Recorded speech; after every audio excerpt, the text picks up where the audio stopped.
Bueno, ¿cómo estás, Miguel? ¿Estás bien? Bien, bien, todo bien por acá. El clima ha mejorado, ¿no?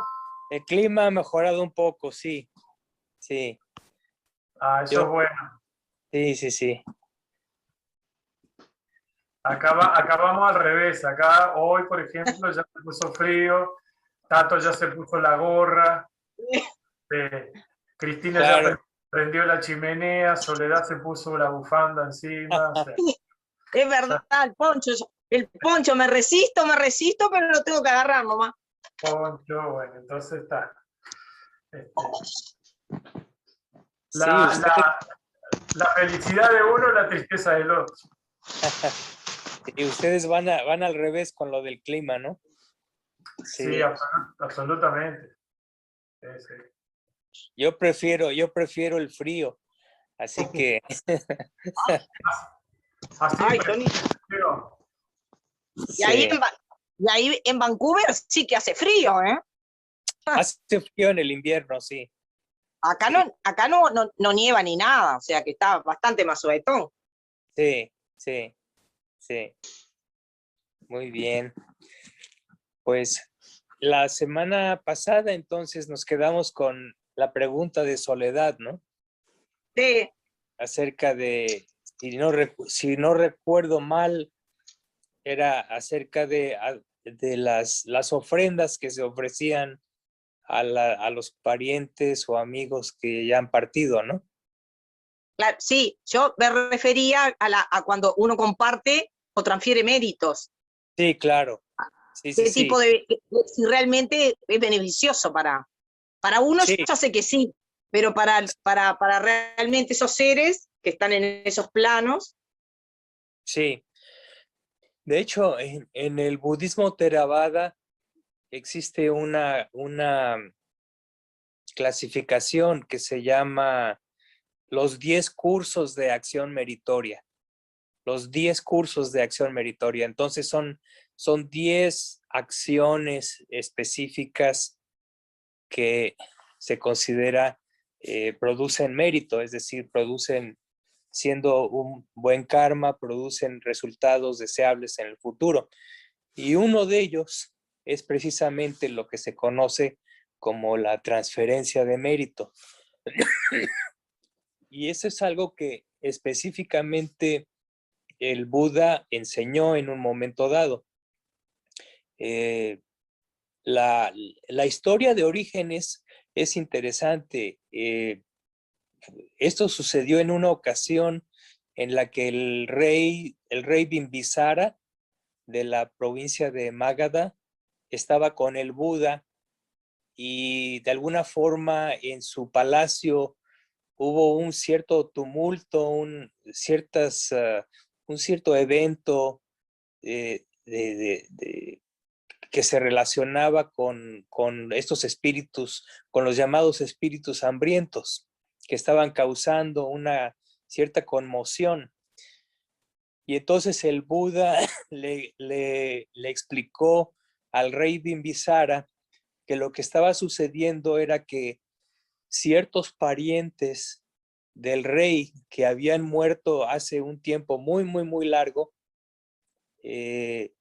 estaban en cierta forma reclamando que se les ofreciera el mérito precisamente de alguna ofrenda que el rey debería hacer, porque este rey había sido su pariente en tiempos muy lejanos y un Buda, el Buda Kassapa, de muchos, de una época muy anterior, había predicho que estos espíritus hambrientos se liberarían al recibir una ofrenda por parte de su pariente, que en el tiempo del Buda Sakyamuni era el rey Bimbisara.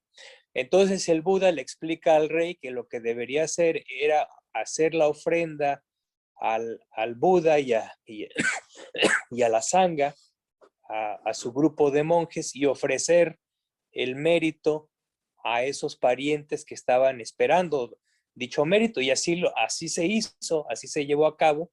Entonces estos espíritus hambrientos fueron satisfechos y de hecho entonces, como suele suceder en estos casos, logran en ese momento un renacimiento favorable, porque aparentemente esa es la mecánica, por decirlo así, de la situación.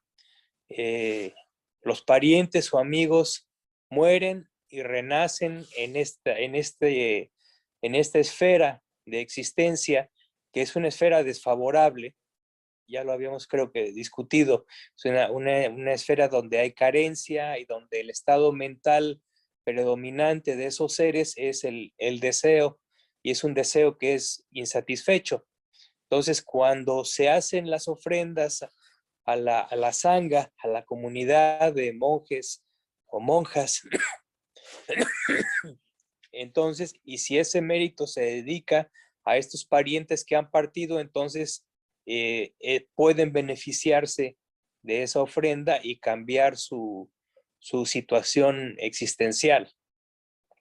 Entonces, este es lo que se llama la transferencia de mérito. Y es una cuestión que en el budismo Theravada, por lo menos, en el budismo Theravada en países como Birmania, Sri Lanka, Tailandia, es una costumbre bastante bien establecida, ¿no?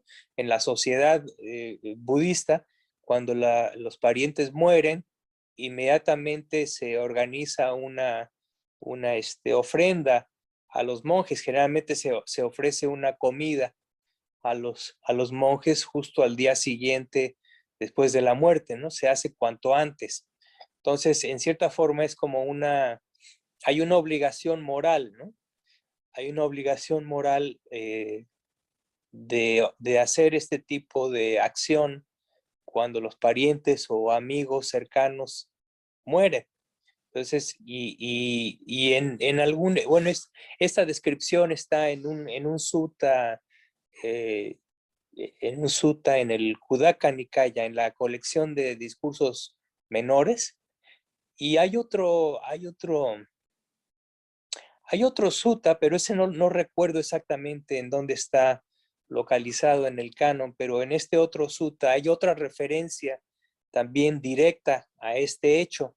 Y si no mal recuerdo, en este otro discurso se le pregunta al Buda, se le hace la pregunta de que si en el caso de que esta ofrenda se hace a un pariente que ha muerto, ¿qué pasa con la ofrenda si el pariente no se encuentra en el mundo de los petas, en el mundo de los espíritus hambrientos?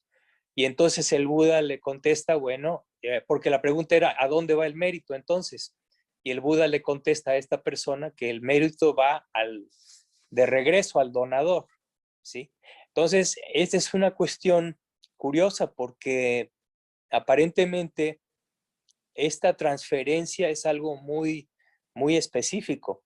Es decir, la transferencia no funciona si los parientes o los amigos están en otro plano de existencia, ¿no? Como el de los devas o en el de los demonios o en los seres infernales. Ahí no sucede este tipo de transferencia que es favorable, sino que aparentemente exclusivamente sucede en el plano de los petas, en el plano de los espíritus hambrientos. Entonces, es una acción muy importante, por eso se le incluye como parte de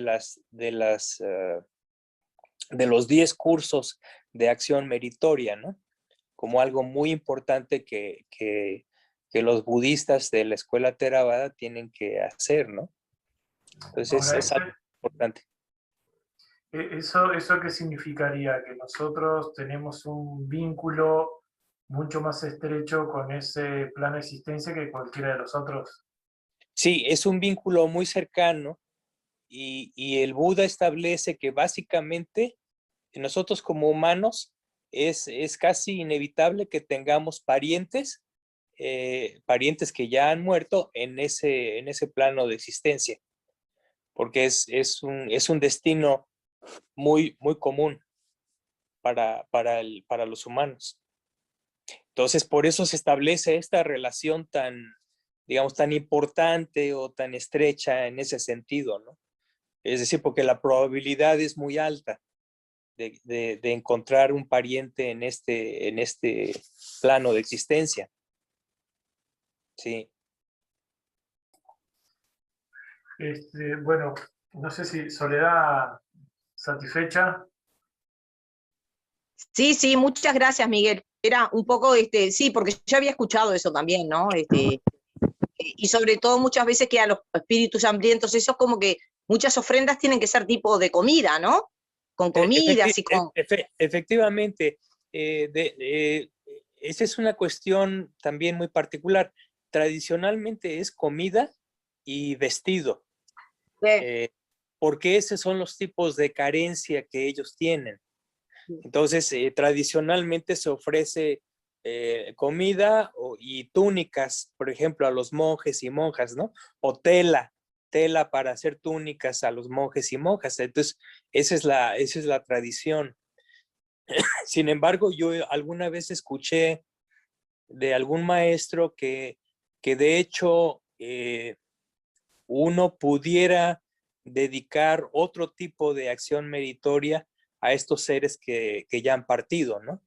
Por ejemplo, el mérito de un retiro de meditación se puede dedicar a estos espíritus hambrientos y puede tener un efecto positivo también, aunque tradicionalmente es ofrendas de la práctica de la generosidad con comida y con vestido. Ahora, en ausencia de la sanga, que es que es el recipiente tradicional, en ausencia de la sanga, entonces uno busca algún recipiente adecuado, ¿no? Puede uno, por ejemplo, ofrecer alimento, comida, digamos, a un hospicio, o medicinas a la Cruz Roja, o cualquier tipo de acción más o menos equivalente, pero uno lo hace expresamente con la intención de transferir ese mérito a estos seres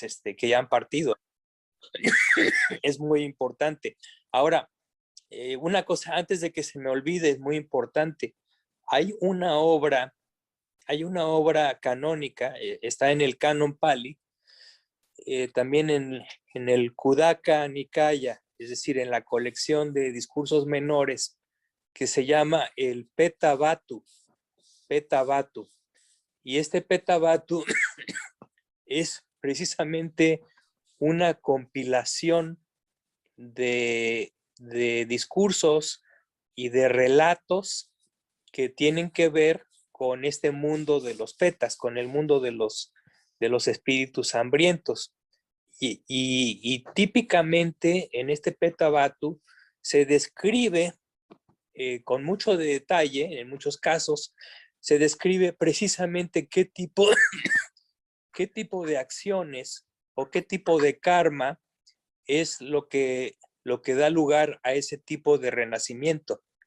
Entonces hay historias de personajes que efectúan cierto tipo de acciones malsanas y como resultado tienen ese tipo de renacimiento. Entonces es interesante leer la obra porque es muy variada, muy variada. Hay muchas variaciones en cuanto a esto. Entonces ahí puede uno darse cuenta de cuál, digamos, es la tipología psicológica de estos seres o de los humanos que renacen en este mundo, ¿no? Entonces, como lo dije anteriormente, es una tipología en la que la mente de estos seres humanos, generalmente es, por ejemplo, una mente obsesionada, una mente, una mente en la que siempre hay algún tipo de deseo, más que bien obsesivo. Entonces, ese es, digamos, el aspecto más general, pero también hay acciones, hay cierto tipo de acciones específicas que causan el renacimiento en este plano. Por ejemplo, En el caso de estos parientes que mencionaba yo del rey de Bimbisara, en tiempos muy lejanos, ellos renacieron en el mundo de los Petas como resultado de la siguiente acción. Ellos eran pues, simples personas que vivían en una cierta localidad, y a estas personas en aquel tiempo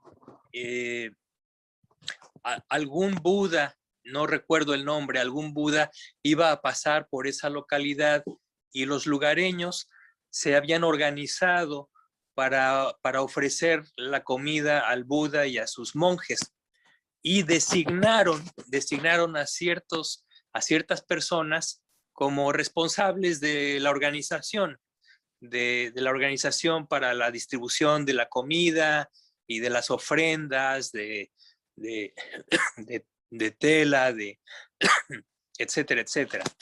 Y lo que sucede es que previo al evento, estas personas consumieron parte de la comida y muchos de esos regalos se los robaron. Entonces, como consecuencia kármica, ellos renacen en el mundo de los Petas, de los espíritus hambrientos, y permanecen ahí por un tiempo muy, muy largo, ¿sí?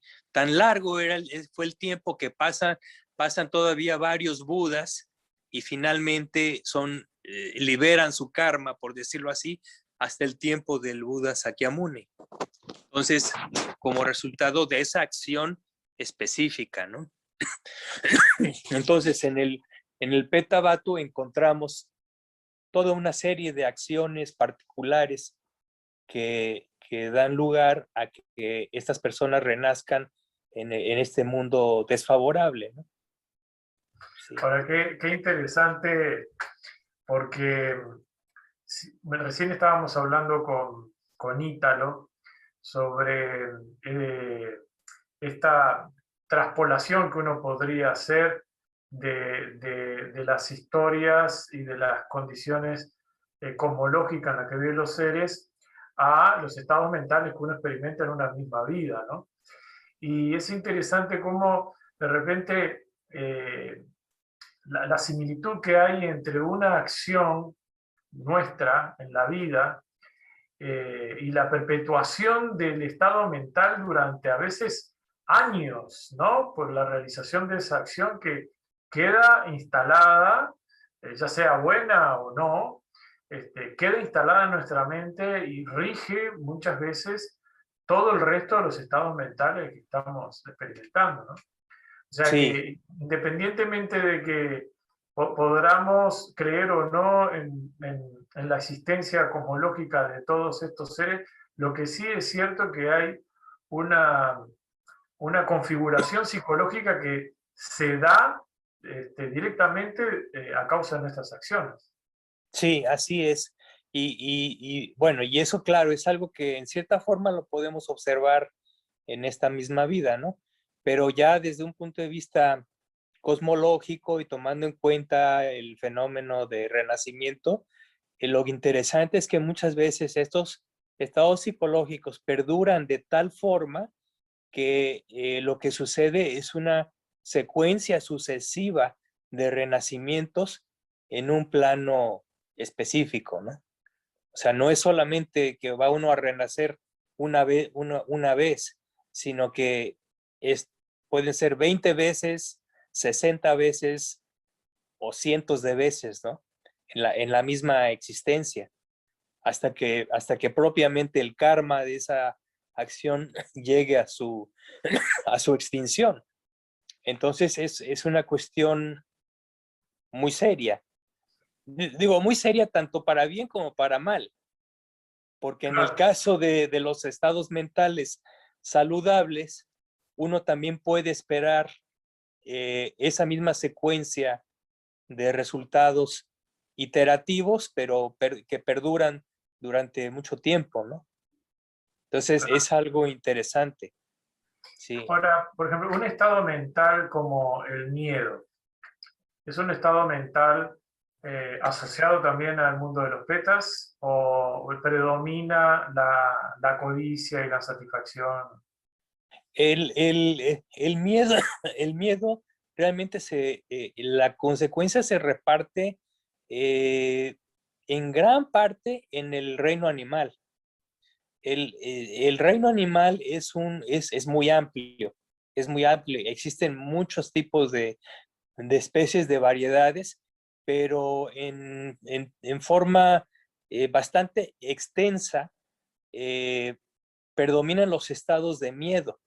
¿Sí? Por ejemplo, simplemente observemos digamos, a los animales que viven en forma silvestre, por ejemplo, siempre está esta situación de los depredadores, ¿no? Que una especie ataca o se alimenta de otra especie y sobre todo las especies, digamos, que están en un plano más débil, constantemente viven con miedo. Por ejemplo, los venados. Por ejemplo, aquí en Canadá yo he tenido oportunidad muchísimo de observar el comportamiento de los venados.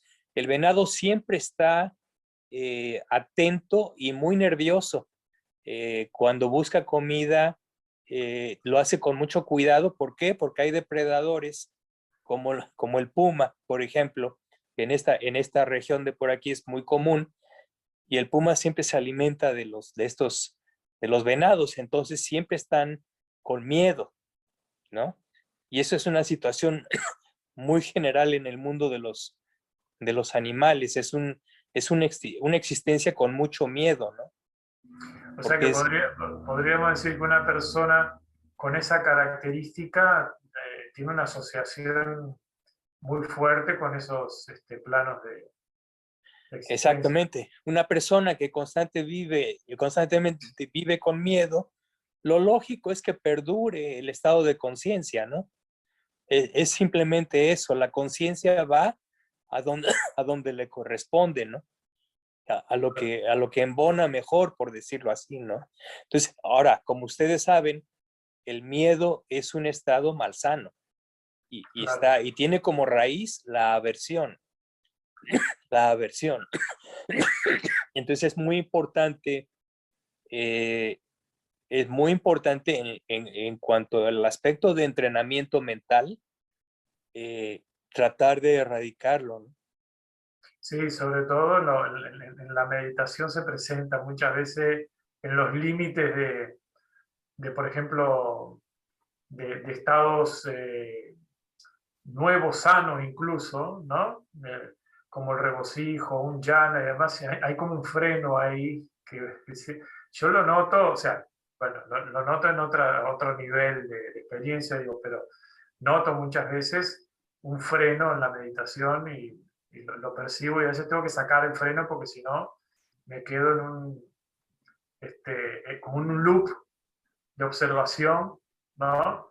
De esa situación y no logro salir. O Rada sea, quería, tú te refieres al miedo que pudiera surgir cuando uno está aproximándose al logro de concentración de acceso o jhana. sí, claro, Sí, pero bueno, pero eso no es una situación kármicamente, eh, yo no diría que peligrosa, porque no es una cuestión, eh, digamos, regular, ¿no? Más bien, cuando nos referimos al miedo, son estados repetitivos, ¿no? Constantes, un poco obsesivos, ¿no? O sea, claro. Claro, más perdón, permanentes. no, que yo decía que también hay situaciones en la vida misma que ameritan, nos surge el miedo, pero bueno, Sí, como, sí, sí, como instinto de conservación, ¿no? sí. Y el caso, sí, claro. Y el caso, y ese sería el caso, ¿no? Cuando surge cierto miedo eh, en la meditación. Puede ser hasta lógico, ¿no? Porque es algo desconocido y siempre lo desconocido da ese tipo de reflejo, ¿no? Es un reflejo Claro, instintivo, pero cuando nos referimos a un estado propiamente malsano, es cuando realmente se ha tornado en algo obsesivo, ¿no?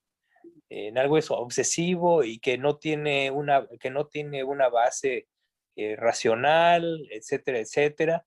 Entonces, en ese caso sí es algo malsano y a lo cual uno tiene que dar atención, ¿no? Bien. Rada quería preguntar algo, Miguel. Sí, a ver, Rada, por favor.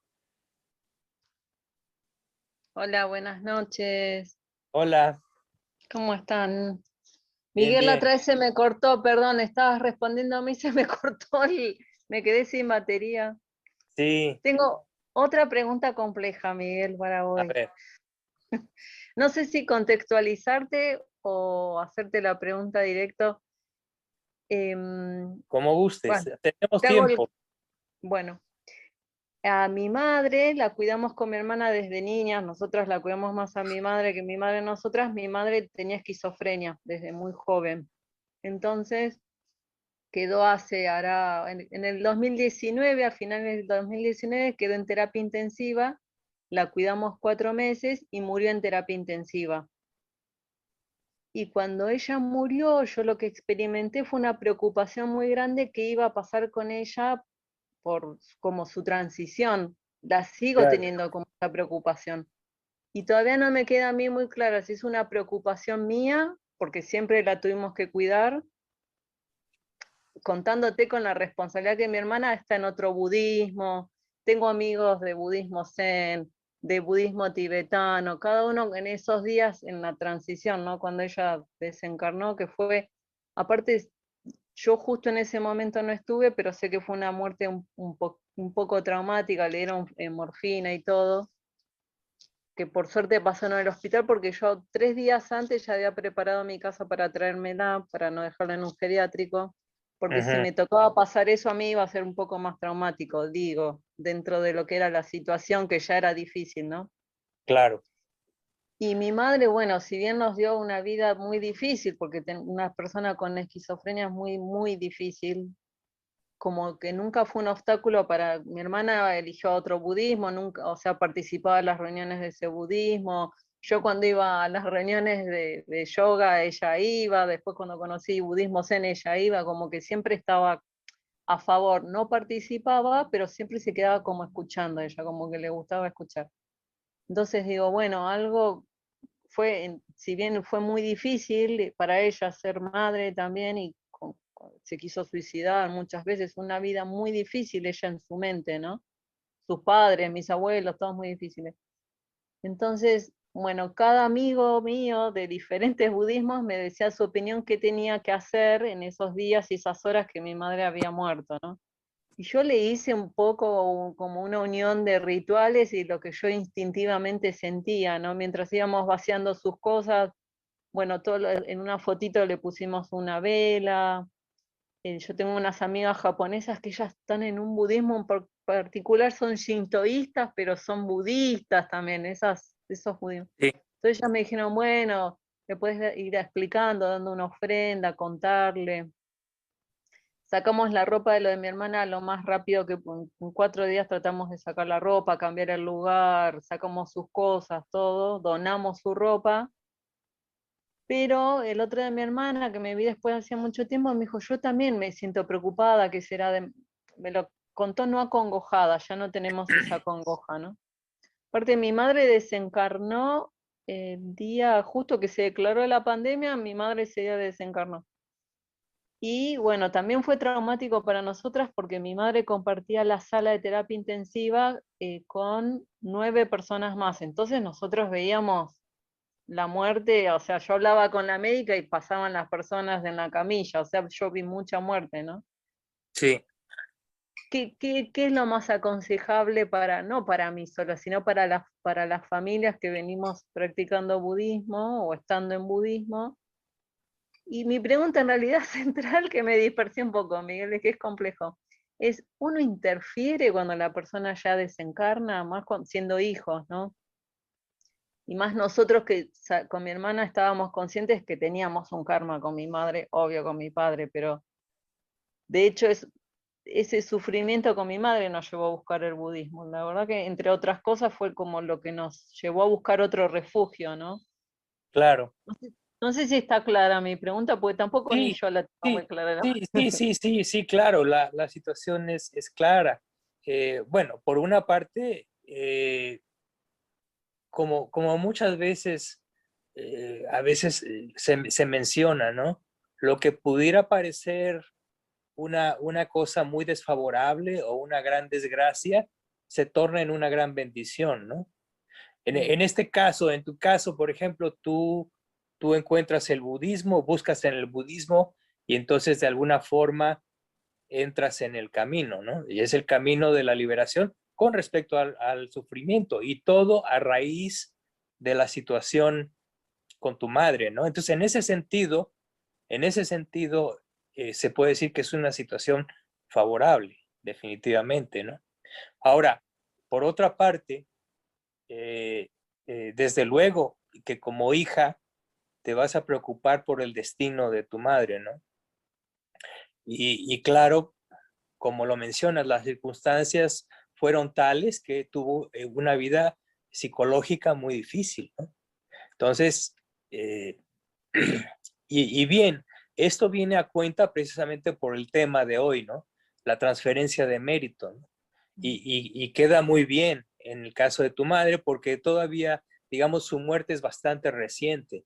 Entonces, tú y tu hermana todavía pueden hacer algo muy positivo por ella, ¿no? O sea, hay cosas que se pueden hacer, ¿no? O sea, práctica de la generosidad, por ejemplo, de específicamente dar comida, no sé, en algún albergue, alguna situación en la que ustedes puedan hacer una ofrenda de comida o de medicinas, como lo decía yo, a la Cruz Roja, o algún voluntariado, por ejemplo, eh, que favorezca a personas, ¿no?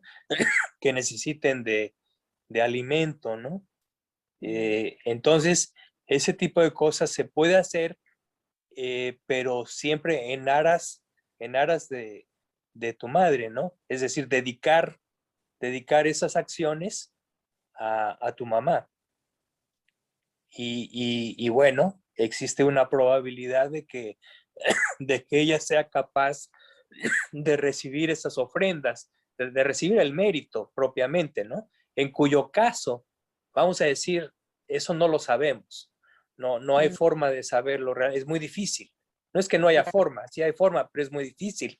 Eh, entonces vamos a suponer que ella se encuentre en el mundo de los petas. Entonces, si tú llevas a cabo ese tipo de acción, la dedicas a ella, entonces, y si se encuentra ella en ese plano, entonces el resultado es directo.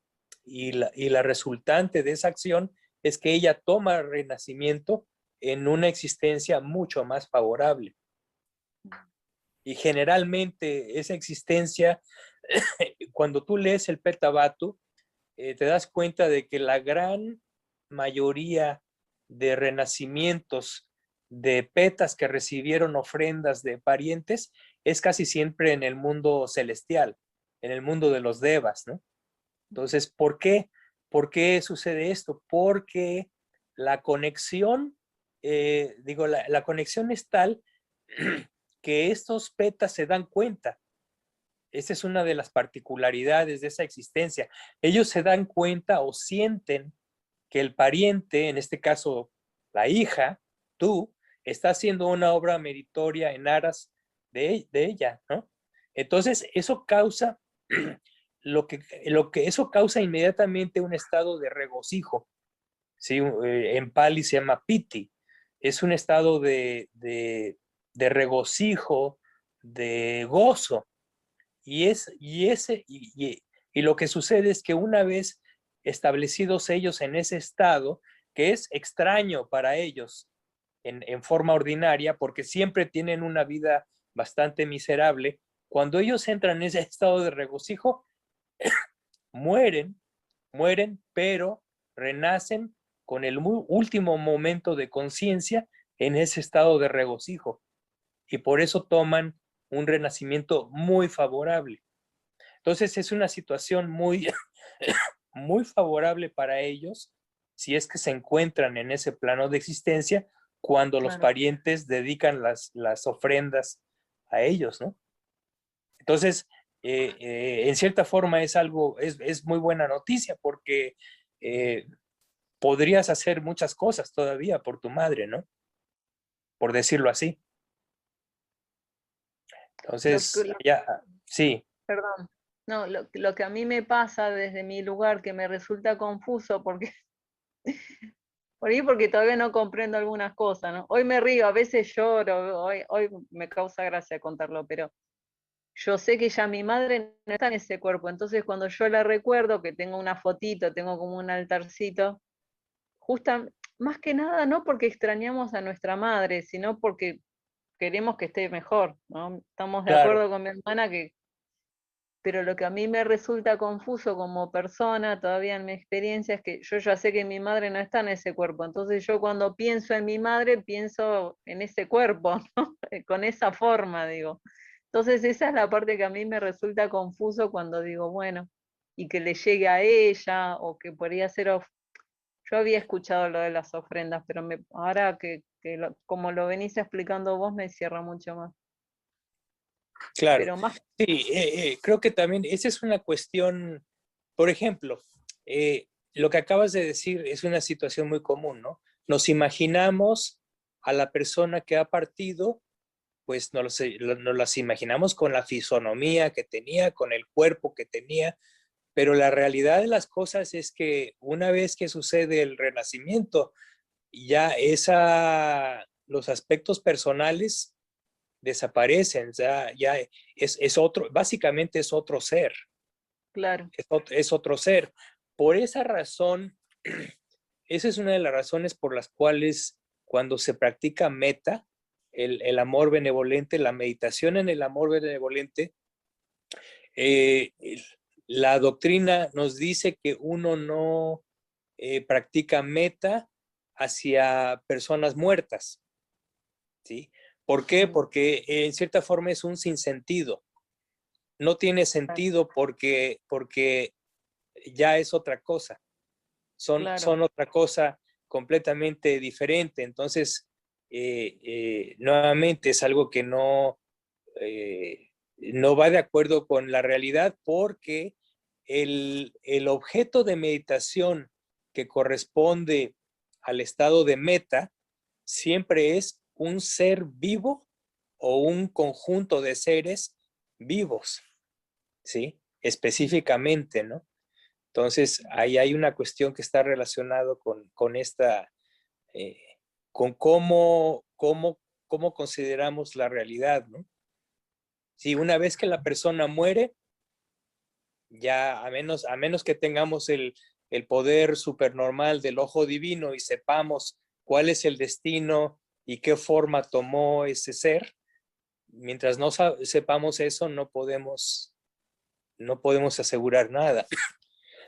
Pero, Miguel, pero el Buda hace el hincapié de que, digamos, es una medida precautoria, de precaución, esto de hacer la transferencia de mérito, porque a pesar de que no haya seguridad, existe la probabilidad de que la Claro, persona haya renacido en ese plano. Entonces por eso repito que es una obligación moral. Tenemos la claro. obligación moral de efectuar las acciones meritorias y dedicarlas a los parientes que han partido, a pesar de que no tengamos una certeza, ¿no? ahora Miguel, creo que Muchas Verónica gracias. quería, perdón, Rada, creo que Verónica quería hacerte una pregunta. Sí, Lo adelante. mío, buenas noches, Miguel, buenas noches a Hola, cada uno de ustedes. hola Eh, lo mío, Verónica. lo mío es muy sencillo. Usted mencionó el miedo malsano, Sí, diferenciándolo del miedo de supervivencia que mencionó Soledad, y claro. sugirió que debemos liberarnos del miedo malsano. Bueno, la pregunta es cómo nos liberamos. Bien, en términos muy generales, ¿eh? Esto es en términos muy generales porque el miedo malsano puede tomar diferentes modalidades y puede tener diferentes orígenes. Pero lo que sí es común a todos los miedos malsanos es que la raíz psicológica de ese miedo es la aversión. Es la aversión, punto. Esa es la raíz. Entonces, el Buda dar recomendaciones acerca de cómo contrarrestar este tipo de impedimento. Y eso se hace principalmente a través de la práctica de la meditación en el amor benevolente. Entonces, ese sería, digamos, el remedio idóneo. ¿Por qué? Porque es lo que es diametralmente opuesto, ¿no? Es exactamente lo diametralmente opuesto. Entonces, para ir subyugando este tipo de miedo malsano, uno practica el amor benevolente, ¿no? Y la generosidad también es un medio, ¿no? ¿O no? No, porque la generosidad es más bien algo que contrarresta la codicia. Y la codicia y el apego, ¿sí? El aferramiento, que está más bien, que tiene más bien, esos tienen más bien la raíz del deseo. Pero el caso del miedo es muy específico. El miedo definitivamente es algo que tiene como raíz la aversión. Entonces, digamos que el remedio directo para la aversión son aquellos estados no aversivos que son kármicamente muy potentes, muy pesados. Y este sería el caso específico del amor benevolente, de metta. Entonces, por eso el remedio específico es la práctica de metta. Claro. Sí, porque el miedo es como un enojo solapado, disimulado, ¿no? Así es. Sí, claro, es que en el miedo uno está rechazando algo. Claro. Sí, Miguel, Eh, en la etapa que estamos viviendo ahora, hay una inadversión, si la podemos decir así, a la enfermedad, o lo puedo decir a la inversa. Hay una inadversión a la salud. Y sí, ahí, ¿cómo desarrollamos? Hay hipótesis de las cuales yo también no estoy segura, de que mucha gente se está muriendo de miedo. claro, sí, sí, es un punto muy interesante que haces porque es una cuestión real y actual.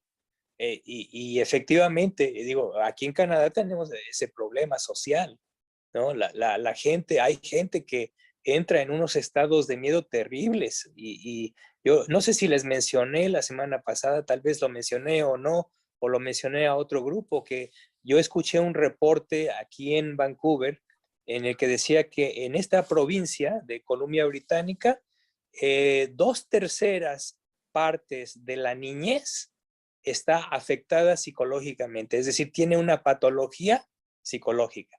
2/3 partes de los niños aquí en Colombia, A causa de esto a del COVID. causa del COVID, a causa del miedo a la enfermedad, del terror que hay por contraer la enfermedad, etcétera, etcétera, ¿no? Entonces, obviamente, esta es una situación extremadamente seria, ¿no? Pero también por otro lado, desgraciadamente la gente no tiene una noción adecuada de la realidad, ¿no?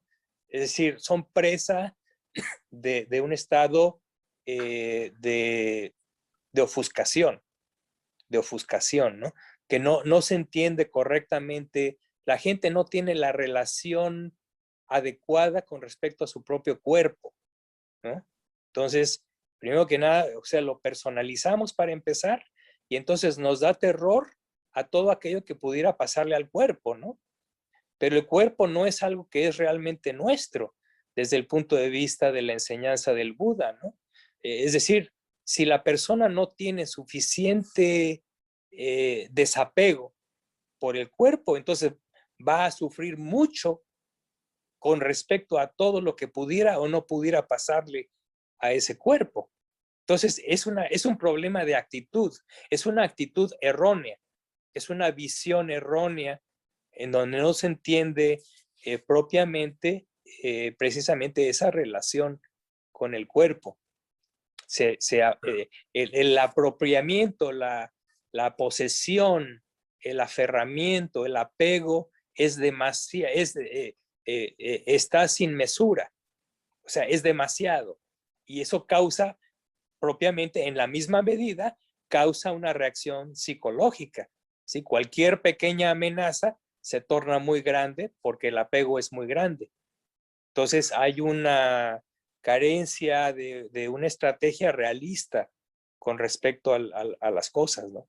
Cuando uno tiene un desapego muy grande al cuerpo, entonces ya por lo menos no es que no se tomen medidas precautorias para no contagiarse, etcétera, etcétera. No, se toman, pero ya no hay estados aprensivos, de aprehensión. Ya no hay estados obsesivos o de una aversión excesiva, ¿no? Y eso da lugar entonces a un equilibrio, a una calma, a ver las cosas con mayor ecuanimidad, ¿no? Entonces es muy, muy importante entender esa relación con el cuerpo, ¿no? Además lo que decía Verónica, por ejemplo, hay una incluso proyección nociva en relación a esto de la enfermedad. Porque hoy yo estaba hablando con una compañera de trabajo y ella me decía que tenía una amiga que estaba sintiéndose muy mal producto de la vacuna, pero que en realidad no es que tenía ningún síntoma relacionado con la misma, sino que estaba como en un estado de angustia por haberse vacunado, por el hecho de las dudas que existen acerca de la vacuna misma, ¿no? Entonces, yo digo, así como el efecto placebo es favorable para aquellas personas que son, digamos, receptivas a lo favorable, también hay un efecto que es tremendamente tóxico cuando el individuo, a pesar de estar, digamos, experimentando un supuesto pseudo beneficio, aún así y todo tiene una condición psicológica que lo hunde, ¿no? Por su proyección misma. O sea. Así es, así es. Ana María, ¿tienes una pregunta? Sí, buenas noches para todos. Muchas gracias, Miguel, por su Buenas tiempo. noches.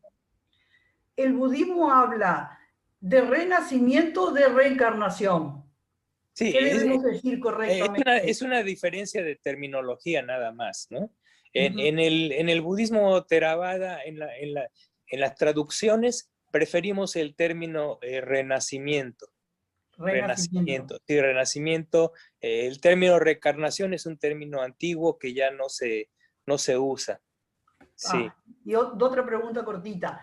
Si en el renacimiento, el que yo muero acá, soy otro que voy a nacer allá, en otro plano, y la memoria también surge y cesa, ¿cómo me la llevo? No, hay ciertas cosas que perduran. Obviamente la forma material no es la misma. Definitivamente, aunque uno renazca, por ejemplo, otra vez como humano, el aspecto es generalmente diferente. El aspecto físico, ¿sí? Ahora, digamos que la estructura psicológica, digamos que tampoco es la misma propiamente, pero sí hay una transmisión, vamos a por llamarle algo, una transmisión de influencia o una transmisión de tendencia. No es que al renacer adquirimos exactamente las mismas características psicológicas o fisiológicas, no es así, pero sí hay una transmisión de tendencias, por ejemplo, de tendencias e inclinaciones. Y cuando digo inclinación, me refiero no solamente a la cuestión de deseo, por ejemplo, sino también de aversiones, ¿sí? De tendencias a la aversión y tendencias al deseo.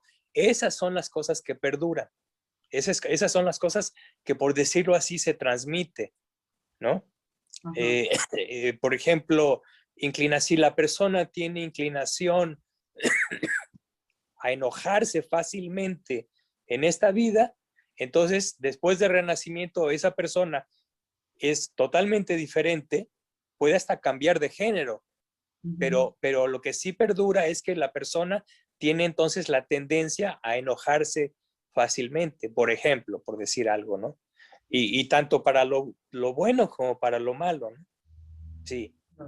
Si la persona es digamos, una persona que tiene una personalidad muy introvertida, reflexiva, etcétera. Este tipo de tendencia es la que se transmite, ¿no? Aunque las particularidades no se transmiten, es una transmisión de influencia, le llamo yo, ¿no?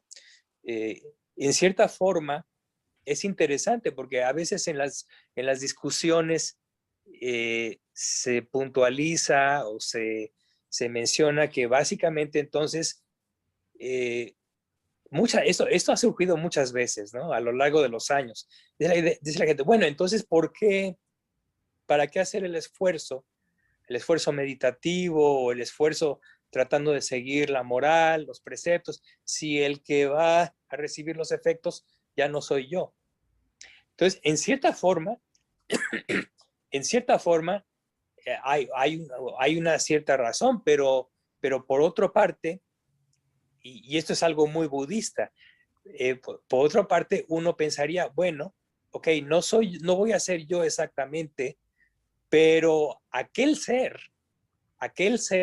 va a recibir estas tendencias que yo estoy cultivando. Entonces, básicamente es un acto de generosidad. Claro. Si yo me porto bien en esta vida, si yo sigo los preceptos y hago esfuerzo en mi práctica meditativa, en mi práctica para desarrollar la mente, no es que yo directamente esté obteniendo el beneficio, pero sí aquella conexión que sucederá es la que va a obtener ese beneficio. Entonces, eso es un acto muy magnánimo de generosidad. ¿Sí? O puede aparecer el nirvana, no sabemos. Bueno, pido mucho. Claro, exactamente. Nosotros no logramos el nirvana, pero esa persona que sigue, o ese ser, claro. Debería yo decir ser, no persona, es ese ser que sigue, a través del trabajo que yo hice aquí, ese ser es el que logra nirvana. Ahora, entonces hay razón para mí para regocijarme en el presente debido a lo que yo hago para que la persona que me siga sea la que reciba el beneficio. Ahora, Miguel, pero en última instancia el individuo cuando se ilumina, suele suceder también, tengo entendido, que recuerda vidas pasadas, o sea que ahí hay una unificación del karma, ¿no? Ahí ya hay una unificación. Exactamente, yo creo que es el mejor descriptor. Hay una unificación en ese momento, cuando la persona se torna un arahant y entonces ve exactamente toda la situación, pero en un sentido totalmente amplio, ¿no? Es decir, ve ya todo el historial, queda perfectamente entendido y por qué sucedieron las cosas como sucedieron y lo entiende perfectamente, ¿no? Así es, pero no será sino hasta entonces, ¿no? Claro, sí. Sí. Bueno, pero hay que cultivar las condiciones. Exactamente. Lo único que podemos hacer es cultivar condiciones. Recuerden que la doctrina del Buda es la doctrina de la condicionalidad. Es totalmente condicional. Las cosas no van a suceder por buena suerte, por intercesión divina o por una cuestión aleatoria, ni ninguna de estas cosas. Todo es causa y efecto. Entonces, nuestro trabajo realmente es poner las causas. No importa tanto cuándo sucederá el efecto final o cómo va a suceder. Lo importante es poner las causas en el presente, ¿no? A ver, Soledad quería decir algo, Soledad. No, yo me quedé un poco enganchada con el tema de los miedos, ¿no? Porque, a ver, yo ni siquiera pretendo pensar en una vida futura. O sea, yo lo que quiero es tratar de que al final, si cultivo estados sanos, al final también uno se beneficia. Porque si estás en paz, si estás en tranquilidad, tenés buenos sentimientos, bueno, como que minimizás también los problemas que puedas tener. Sí. ¿No? Salvo lo que nos toque propio de nuestro karma pasado, los resultados que tengamos. Claro. Bueno, mi pregunta es, yo me quedé un poco enganchada con el tema de los miedos. Porque claro, a ver, hay situaciones en las cuales uno, la teoría, perfecto, en la teoría, pero en la práctica, muchas veces cuando nos enfrentamos a situaciones, yo qué sé, una situación de peligro, no surge el miedo. Si nos enfrentamos a una situación médica, nos surge mucho miedo. Entonces, en el momento en sí que estamos atravesando, ¿qué herramientas puedo tener que me alivie un poco? O sea, por lo menos en el momento, ¿viste? Hasta que pueda bajar, recordar la teoría, tratar de encaminarme, pero en el momento en que uno tiene, no sé, o una situación de peligro, o de repente un diagnóstico médico, o sea, uno pierde, ¿no? Pierde un poco el control. ¿Cómo recuperar el control? Claro, el único remedio que existe es la reflexión. Y es lo que nosotros llamamos la reflexión sabia. Es decir, la reflexión que va de acuerdo con la enseñanza, porque esa es la que nos va a dar esa calma y nos va a restaurar nuevamente en una situación de equilibrio, de ecuanimidad, ¿no? Y por esa razón, vamos, es inevitable. O sea, digo, es una reflexión para todos los días. Es la reflexión diaria que recomienda el Buda. Dice que es inevitable que nosotros enfermemos. Es inevitable envejecer y es inevitable morir. Entonces, esto hay que repetirlo todos los días, tan a menudo como sea posible.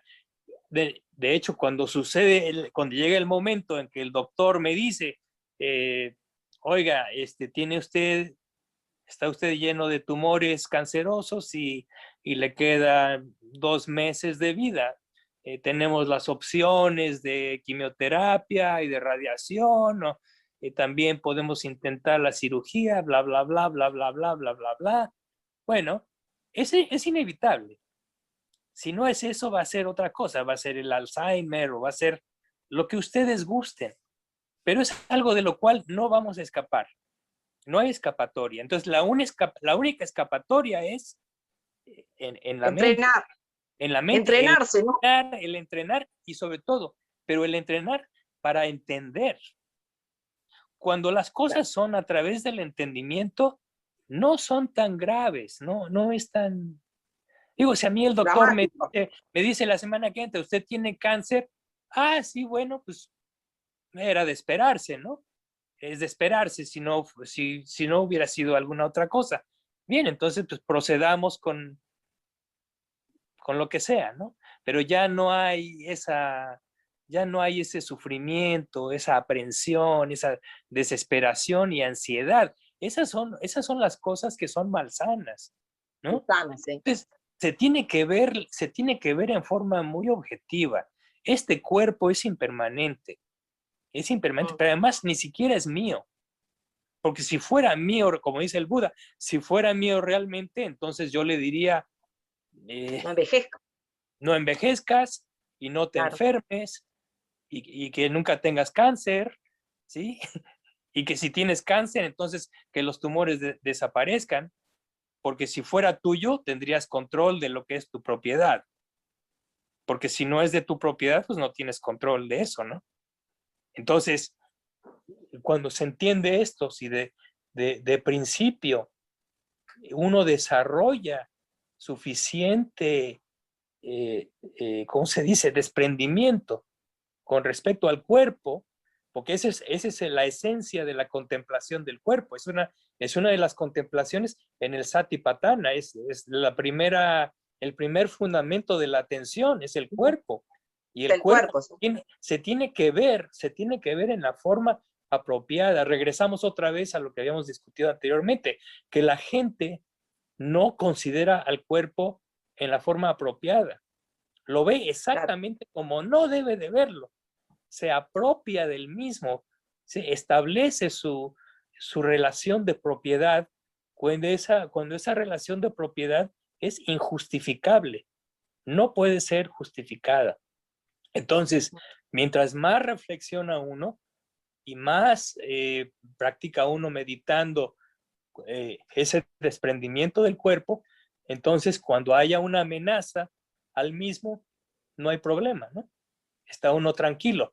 Mi maestro, el venerable Sona, daba un símil que es muy chistoso, pero es bastante, pueden ustedes hacer la comparación con lo que estoy diciendo. Él dice, imagínense un individuo que tiene cierta cantidad de dinero y entonces es capaz de comprarse un Ferrari, un auto deportivo, un Ferrari, se compra el Ferrari y recién comprado invita a la novia y la lleva a cenar a un restaurante muy lujoso en el Ferrari. Llegan al restaurante, estaciona el auto, bajan y van al restaurante y están cenando. Cuando a la mitad de la cena hay un anuncio en un altavoz que dice: el dueño de un Ferrari rojo, por favor salga porque acaban de golpearlo, un camión acaba de golpearlo. Entonces, en ese momento, esta persona que estaba cenando con la novia siente que se le detiene el corazón, ¿no? Se torna pálido y casi se paraliza, ¿no? Pero entonces es capaz de levantarse de la mesa y sale corriendo al estacionamiento, y a medida que se aproxima a donde estaba su auto, se da cuenta de que 3 lugares a la izquierda de donde estaba su auto había otro Ferrari rojo que era el que sufrió el accidente.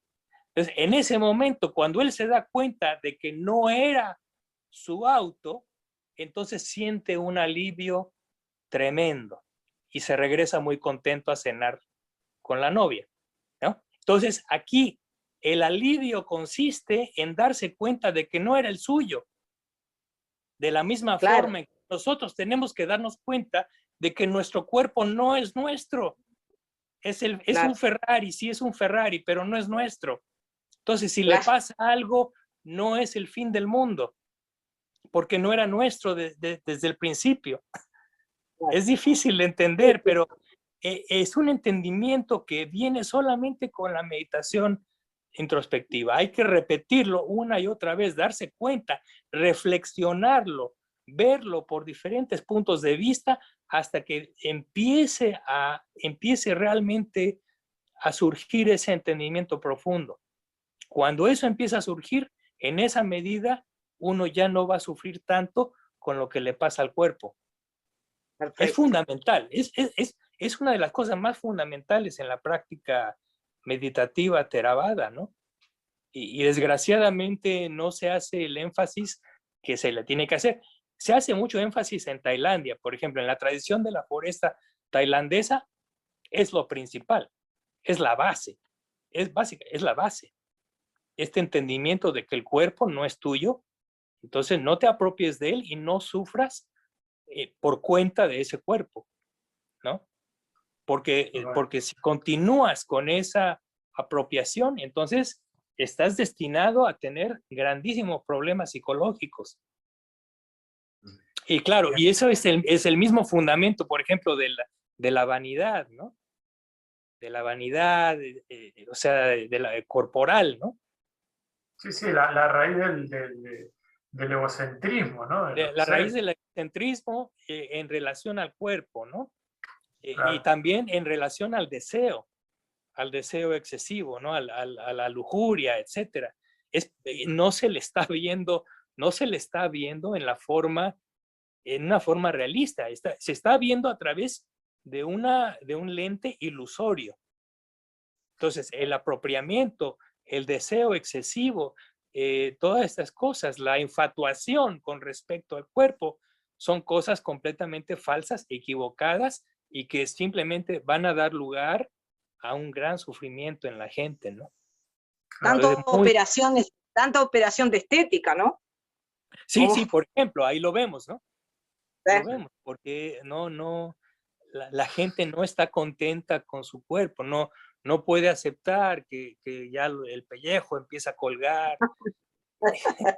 Es algo completamente, absolutamente natural, algo que además no me corresponde, porque es como muchas veces yo me río mucho, ¿no? Porque tengo amigos budistas. En alguna ocasión alguna persona pasó en la calle y le dijo: oye, qué bonito está tu coche. Y él dijo, yo no lo hice. O sea, no tengo por qué halagarme de tus palabras porque yo no fui el que hizo el coche, ¿no? Es lo mismo, qué bonito está tu cuerpo o qué bien te ves hoy, estás muy atractiva o muy atractivo, pues felicita a mis padres si acaso. Yo no lo hice, yo no lo diseñé, yo no estuve involucrado en el diseño estético de este cuerpo, entonces no me felicites porque yo no soy responsable de eso. Verónica, ¿tú querías decir algo? Sí, muy breve, muy breve. Sí. No lo quiero demorar más, Miguel. Esto que decía del ejemplo que acaba de desarrollar de la Ferrari, que cuando la persona se dio cuenta que no era su Ferrari y demás, vinculado a lo que es el cuerpo, ¿no? Claro. Yo no voy ahí usted acaba de hacer una descripción de estadísticas de niños con el tema del COVID. El miedo, con respecto al miedo. Sí. Bueno, en Argentina está sucediendo como reguero de pólvora, nomás que no se hace en estadística. Pero también está sucediendo que en relación al cuerpo y a la Ferrari, digamos, como analogía, hay muchos intentos de suicidio. Algunos se concretan, otros no. Es más, ha habido pacientes que se quieren tirar del tercer piso, de COVID estoy hablando, del tercer piso y suicidarse y demás. En función del diagnóstico y pronóstico que da la medicina tradicional. Lo mismo pasa con la Ferrari. Creyó, el sistema de creencia le dijo que la Ferrari de él estaba en mal estado y en verdad estaba perfecta. Claro, claro. Eso también es muy común, ¿no? O sea, para empezar, es parte de la ilusión, parte del ofuscamiento, ¿no? No, pero digo, ¿hasta qué medida podemos acreditarle en nuestro sistema de creencia veracidad a la medicina tradicional? La medicina tradicional tiene su valor, pero es un valor limitado, ¿no? Sabemos muy bien que hay, por ejemplo, otros sistemas de medicina que pueden ser más efectivos en un momento dado, ¿no? Es decir, una persona no puede apostar todo a solamente una alternativa, ¿no? Sobre todo cuando se trata de medicina, ¿no? Hay varias opciones, ¿no? Por decirlo así. Sí. Pero lo que sí es seguro es que independientemente de la efectividad de los sistemas médicos, todos nos vamos a enfermar y vamos a morir, ¿no? Por mejor hospital que haya, por mejor médico, por mejor diagnóstico que haya, a final de cuentas tenemos que enfrentar la realidad, ¿no? Y creo que lo importante es la actitud a largo plazo. Ya las particularidades de cómo va a ser el juego final en cada uno de nuestros casos ya son detalles, ¿no? Lo importante es la actitud general, la actitud y la visión general. Ya los detalles serán de acuerdo a nuestro karma. Hay gentes que tienen muertes bastante sencillas y pacíficas, y hay gentes que tienen muertes muy dolorosas y muy difíciles, ¿no? Agonías muy largas, etcétera, etcétera. No sabemos qué es lo que nos va a tocar, pero independientemente de cuál sea la modalidad o las situaciones médicas, lo más importante es la actitud, ¿no? Sí, porque en definitiva la agonía o la paz en los momentos de la muerte no están, digamos, vinculadas digamos, estrechamente con la enfermedad, sino con el estado mental, ¿no? Que uno lo aborda. Claro, sí, por ejemplo, vamos a decir, por decir un ejemplo, a lo mejor yo me encuentro ya en mi agonía final, me quedan algunas horas y hay mucho dolor, ¿no? Hay mucho dolor y entiendo, dolor físico, y entiendo que, bueno, este dolor físico es lo que se llama una resultante. Es un resultado kármico y simplemente tengo que soportarlo, porque es el curso natural, ¿no? Entonces hay ese entendimiento, ¿no?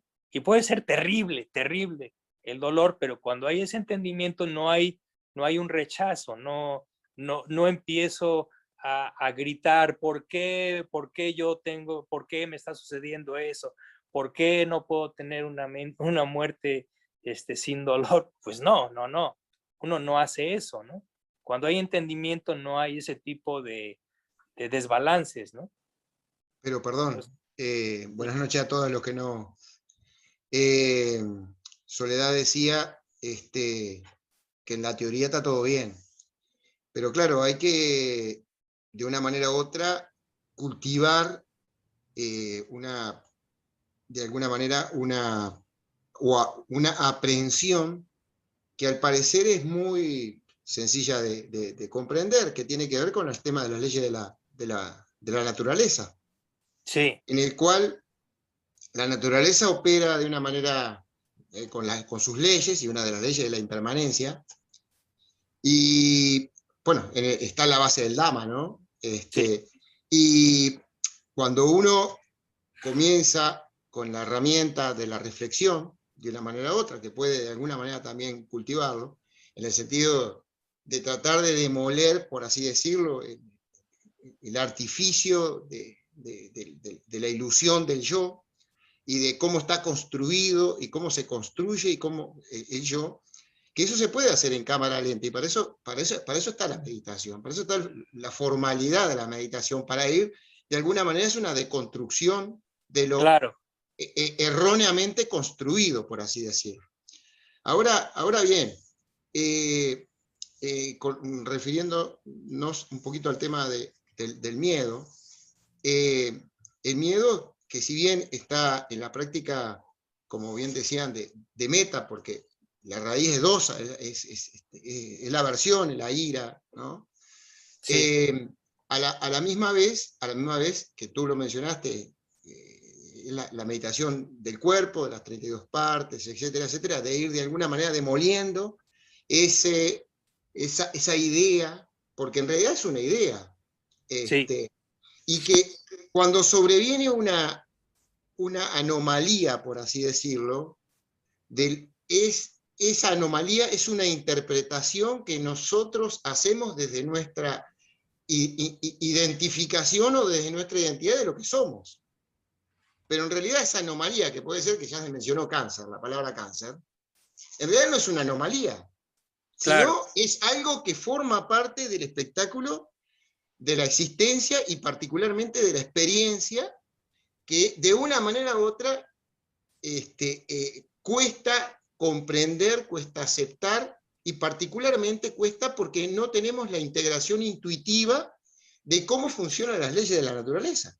Sí.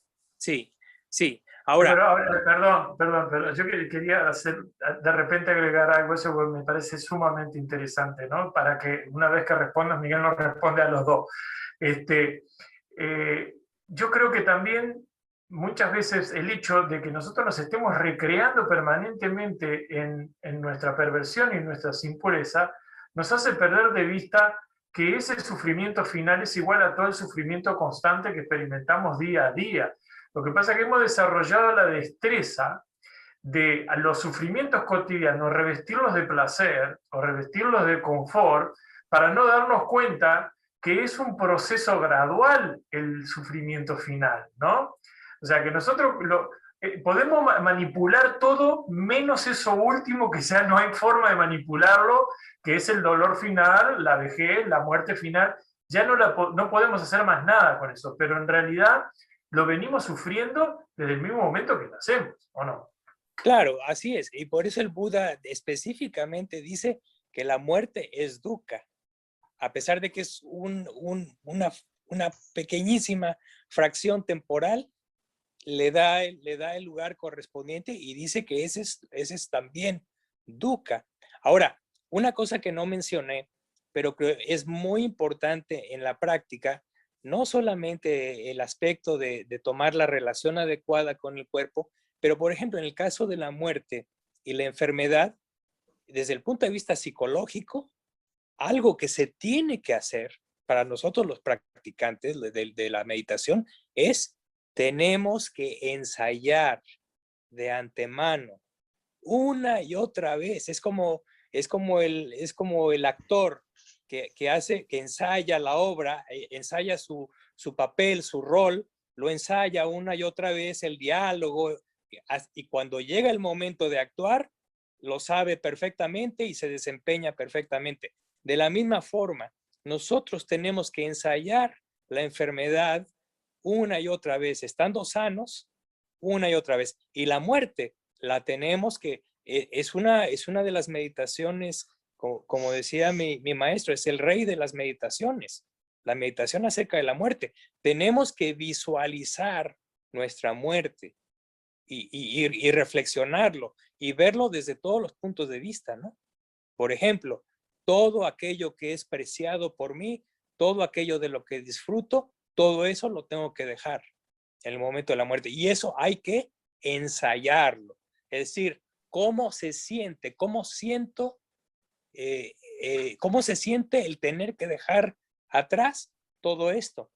Y claro, el primer impulso es un impulso de miedo, de agonía, pero a medida que ensayamos más y más y más, nos familiarizamos. Empezamos poco a poco a familiarizarnos con esa idea.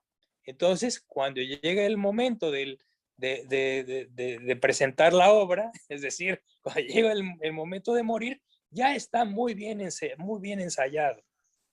Y es muy difícil. Ahora, como dice mi maestro, la buena práctica conduce a buenos resultados. La mala práctica no conduce a buenos resultados. Entonces, estos ensayos se tienen que hacer psicológicamente en forma muy gradual, por supuesto, gradual para la persona que no tiene familiaridad con esto, tiene que hacerlo poquito a poco a poco, ¿sí? Pero ya un meditador experimentado es algo en lo que tiene que invertir varias horas, tal vez, a la semana, ¿sí? Aproximándose a esto, viéndolo, en un momento de insomnio, por ejemplo, es un buen tema de tomar, aproximarse, imaginarse la propia muerte, aceptarla. Y eso es algo que se hace una y otra vez, de manera que en un momento dado la mente se torna bastante fuerte, bastante capaz de aceptarlo. Entonces, cuando llega el momento, la mente está preparada, como todo. Perdón, el primer paso para entrar a aceptar la muerte, ¿sería aceptar la impermanencia? Desde luego, es una modalidad. La muerte es una modalidad de la impermanencia, ¿no? Es meramente una modalidad. Entonces, la persona que medita adecuadamente en la muerte es una persona que está definitivamente entendiendo esa primera característica, la de la impermanencia, ¿no? Y conversamente también, si uno practica la impermanencia, tomando en cuenta todos los demás fenómenos, cuando uno aborda el aspecto de la muerte, pues esta es entendida fácilmente, ¿no? Claro.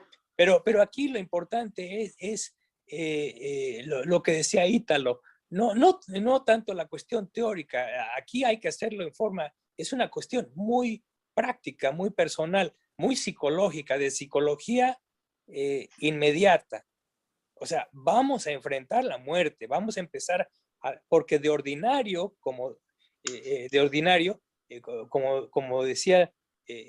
decían que lo que hacemos es evitarlo. Es decir, nos enfocamos en el placer sensorial precisamente por evitar tener que analizar y ver estas cosas. Esto es parte también de la práctica de dejar atrás todo el aspecto sensual, ¿no? Deja atrás los sentidos y enfréntate precisamente en qué cosa es la muerte. La muerte es el abandono de los agregados, es el abandono de la funcionalidad de las bases sensoriales, precisamente. Es exactamente lo opuesto, ¿no? El no poder ejercerlas, el no poder disfrutar ya más de cosas visibles, de cosas auditivas, gustativas, táctiles, ¿no? Eso se termina y es aquí donde tiene que haber ese ejercicio de aceptar que eso ya no va a ser posible. Claro. Es una cosa tremendamente fuerte y difícil. no cabe duda, pero es algo que mientras más temprano lo enfrentemos, será más fácil cuando eso suceda, ¿no? Muy Ana, importante. ¿querías preguntar algo? Sí, yo escuché a Nandi Sena dar un ejemplo que me quedó grabado, que es como que vamos de viaje a algún lugar, la gente va de viaje a una ciudad, pero nosotros, que tenemos todo al alcance de la mano, es ir a esa misma ciudad, pero ir con el mapa, sabiendo cada cosa dónde está y los caminos a seguir. Y que había que tener siempre la aspiración. Claro. Sí, eso lo Claro. escuché. Sí, claro. Ahora, esta es una cosa muy extensa, esto del tema de la muerte, ¿no? Por ejemplo, una persona que además de un cierto entendimiento o que practica psicológicamente la reproducción de su propia muerte, hay otros factores que juegan también en un sentido favorable. Por ejemplo, el aspecto de la fe. El aspecto de la fe es fundamental también. O sea, puede dar una grandísima fortaleza psicológica cuando la muerte se aproxima. Definitivamente. Entonces es algo que vale la pena reflexionar y que vale la pena explorar con suficiente profundidad, ¿no? Y preguntarse, bueno, ¿cómo puedo generar esa fe? ¿Cómo puedo solidificarla? Digo, es un aspecto, ¿no? Entonces, hay muchos otros. Otro, por ejemplo, muy importante es la confianza innata que se da cuando la persona ha seguido un patrón regular de conducta moral adecuada. Cuando se ha seguido la sila, si uno está establecido en sila, entonces existe en forma natural una confianza que da una gran seguridad y que nos permite enfrentar cosas como la muerte o la enfermedad, ¿no? Con aplomo, ¿sí? Soledad. Que también estaba pensando que una manera de ejercitarse es cuando uno es generoso o practica dana, o sea, tratar de renunciar también a cosas, no que nos sobran, sino aquello que realmente le damos un verdadero valor, ¿no? Sí. Darlo. Yo escuché una charla tuya, dar hasta que duela. Hasta que Ese duela. es el término, hasta que duela. Entonces, hasta que empiece a doler. hasta que empiece a doler. Ese es el límite. Porque la pregunta es, bueno, ¿y cuánto hay que dar? Claro. Puede uno dar lo que sea. Pero si realmente quiere uno practicar intensamente, uno da justo antes a que empiece a doler. Claro. Y si dar una cosa material, puede empezar a doler, bueno, también hay que ejercitar la mente en que, bueno, tenemos que abandonar estos 5 agregados y, bueno, claro que va a causar dolor, pero bueno, es parte también del proceso, porque en definitiva nosotros somos un proceso, ¿no? No somos nada especiales ni nada, ni una identidad fija, somos un proceso y bueno, sí. que del momento que nacemos, y bueno, justamente es la causa, el nacimiento de la muerte nuestra, así que digo. Esa es la causa final, última, sí. Última, así es. Claro. Entonces, regresando y como conclusión, es un aspecto de reflexión. Hay que tomarlo por las riendas y reflexionar una y otra vez. Es una cuestión de repetición. Aquí la táctica, digamos, la estrategia es la reflexión, pero la táctica es la repetición. Y bueno, lo dejamos aquí, ya discutimos suficiente, lo continuamos en la semana que entra. Espero que tengan preguntas, porque como ven ustedes, a raíz de las preguntas surge la discusión, entonces espero que tengan varias preguntas la semana que entra y nos vemos entonces, si el karma lo permite y si vivimos para entonces. Gracias Miguel, a reflexionar. Muchas gracias. Gracias. Buen descanso. Gracias. Bueno, ya tenemos deberes, ¿no? Excelente. No se escucha, Rada. ¿Tenés cerrado el micrófono? Bueno, yo quería darle la bienvenida ahora a Ivonne, que hoy nos acompañó, que nos dio tiempo a la presentación de entrada, pero Ivonne es de México.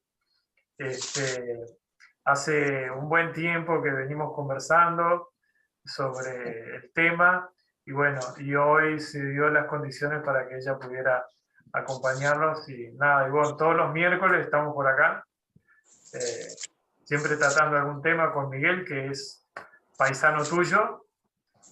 No sé si lo conoces, si conoces sus antecedentes, pero él fue monje durante 6 años y bueno, tiene una vasta experiencia en estos temas y nos está ayudando mucho a poner orden con todo esto de nuestro sistema de creencias, ¿no? Muchísimas gracias y pues estoy aquí para aprender muchísimas cosas con ustedes. En verdad, infinitas gracias por invitarme. Bienvenida. Mucho gusto en conocerlos a todos. Hola. Bienvenida, Ivonne. Hola, hola. ¿En qué Hola, parte de desde México? Saludos. ¿Mande? ¿En qué parte de México? El Estado de México. México es muy grande y el Estado de México mucho más. Estamos bien. en lo que es Cuautitlán, una ciudad que se llama Cuautitlán en el Estado de México. Bien. Bárbaro. Así es Bien, que bueno, aquí tienen bienvenida. su casa y muchas gracias. Estoy aquí para aprender y para acompañarlos cada miércoles. Gracias, Ivonne. Gracias a ustedes. Saluda a nuestros hermanos mayas. Muchas Y gracias. azteca. Maya y azteca. Esta chica es Es azteca, me correcto, parece, más que maya y maya, azteca. porque es más del Claro. norte, ¿no? ¿O de dónde naciste, Ivonne? No, nací en el Estado de México, no. Los mayas están al sur de la Ciudad de México. Claro. Ser maya es un estado de Yo conciencia. estoy en el centro de México, los aztecas. Soy más de aztecas. ¿Y está muy lejos de Veracruz? No, como a unas 4 horas. Ah, bueno, ya está. ¿Conoce Ya está. México alguno de ustedes? No, pero mi intención es ir alguna vez a conocer a Nandicena ya, en Veracruz. Ok, pues bienvenido cuando gusten, aquí estamos cerca para ayudarlos a conocer un poquito más de esta bella ciudad. Dale, Mirá, muchas Soledad, gracias. que te va a hacer el viaje al final, Sole, ¿viste? Totalmente. ¿Viste cómo yo Así digo? es. El Kama, el universo se encarga. Ahora voy a seguir a Ivonne de cerca. Sí, estamos a la vuelta de la esquina, pero cuando gusten aquí, de corazón. Dale, les dale, ofrezco la gracias, casa. Ivonne. Lo mismo tú cuando quieras venir a Uruguay. Ok, sí, como no, muchísimas Cuando gracias. quiera y ¿Alguien cuando más pueda. de México? ¿Nadie más es de México? No, Miguel y tú, nada más. Después todos somos uruguayos y argentinos. Ok, Sí. pues para conocernos un poquito más posteriormente. Bueno, Muchas gracias. cuando quiera. gracias. Bueno, entonces derivó el tema hoy en algo muy, digo, ¿no? En mi caso, para mí es muy importante, muy interesante el tema de la muerte, porque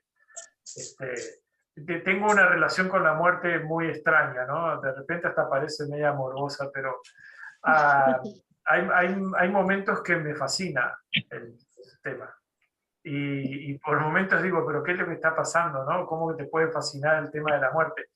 Pero me fascina porque es como, yo diría, como es la única experiencia que nos falta conocer, ¿no?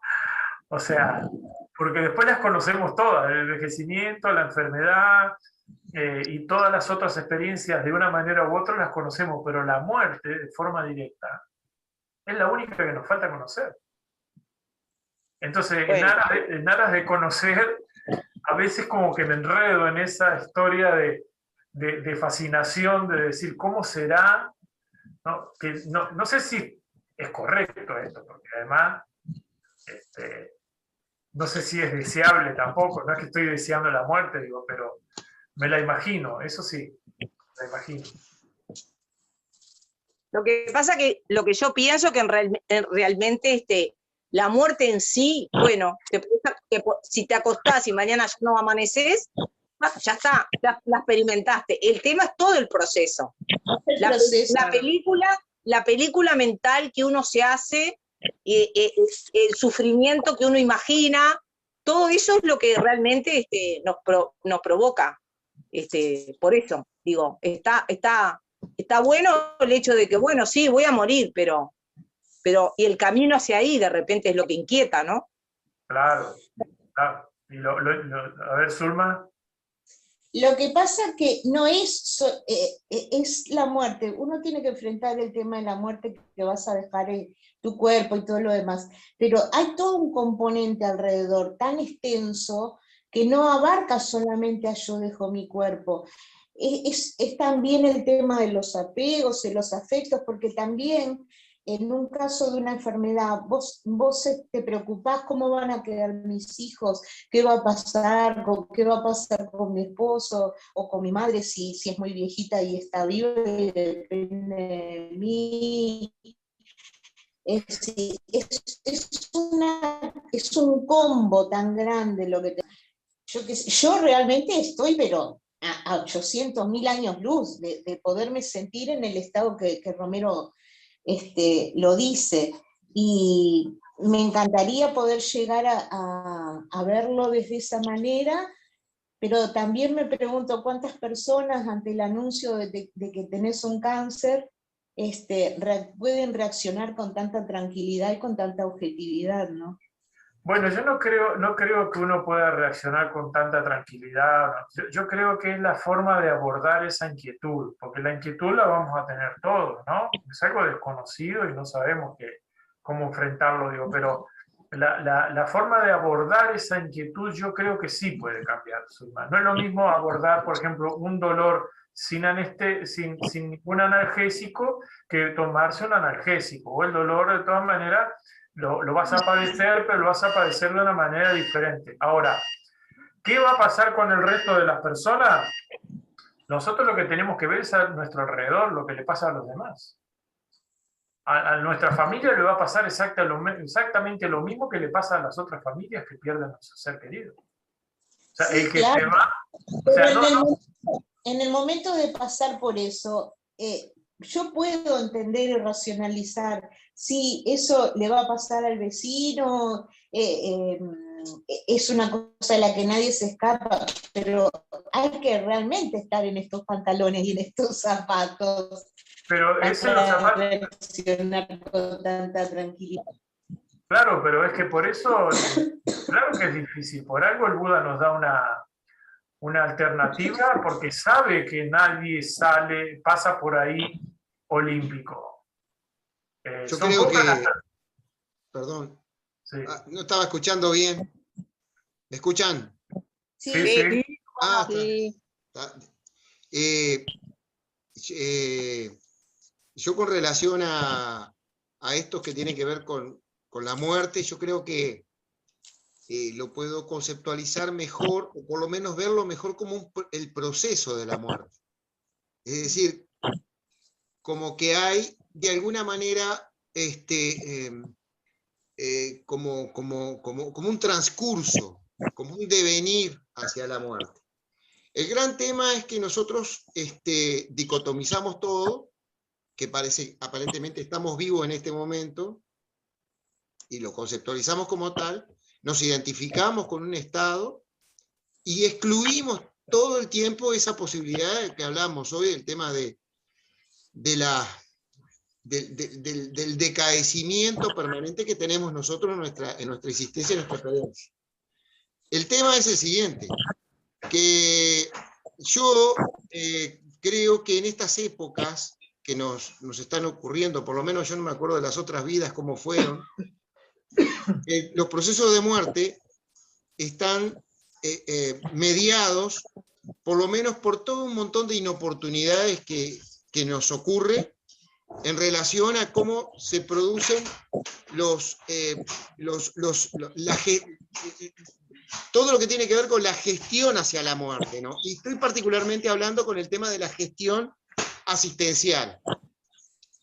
Yo que he trabajado algún tiempo con el tema de las enfermedades, etcétera, o de los hospitales, de las personas que están en situación de sufrimiento, estoy, a esta altura de la vida, creo que estoy más convencido de lo que más mata a las personas, y hoy hablaban un poquito de eso, no es solamente el miedo, bueno, todos esos componentes. Lo que más mata a las personas en este momento son las gestiones lamentables asistenciales que se hacen en los procesos de curación o de sanación que hace los servicios de salud a las diferentes personas.